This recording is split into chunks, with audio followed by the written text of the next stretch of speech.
Well, my background, I went to Cornell hotel school, couldn't cook or know how to make a good drink, I guess. So I ended up eventually in the commodity markets. I played pro football for a year with the Patriots. That was a lot of fun. Got involved in the commodity markets, different firms, Shearson, Drexel.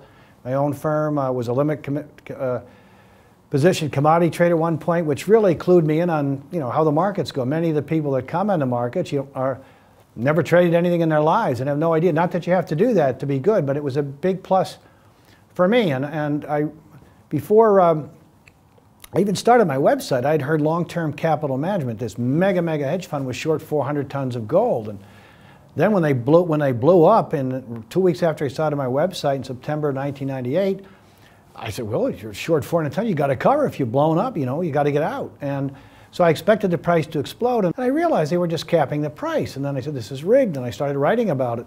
Wrote a piece called, Skandal Gold. And my colleague Chris Powell was an early subscriber to my website. Said, he got sick and tired of me complaining about it. He had antitrust experience. He said, Bill, if you're right, this is a violation of U.S. antitrust laws. If you put up $500, I'll put up $500, and we'll do something about it. So we formed GATA in January of 1999. Somehow I got on CNBC for the first and last time 2 weeks later, of which James Turk was one of the few people that did see me. That's how he found out about GATA and got in touch, and the rest is history.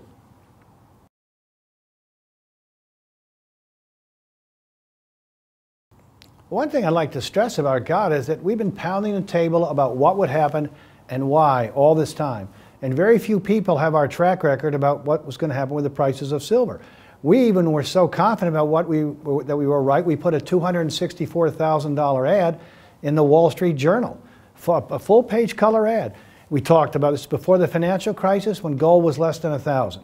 We talked about, because of the manipulation of the gold price, we talked about disaster coming. We talked about catastrophe. Sure enough, what happened? Financial crisis. In that same ad, we talked about $3,000 and $5,000 gold. And we made this big splash. Nobody seemed to care. And yet, it's not like we were just talking about things to our neighbor about what was going to happen. And we put our money where our mouth is. We went on record with the establishment. And we're pretty proud of that because it's all happened.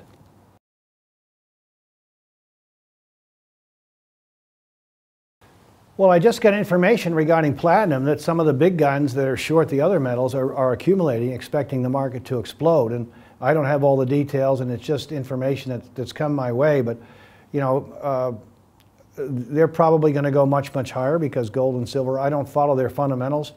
But I know a good example of gold being manipulated. Normally, gold and platinum historically traded about the same price. Well, gold's $300 less than platinum, even with the dollar falling apart. So it gives you an idea how much gold has been still being manipulated. But from what I know and hear, platinum's going to go much higher.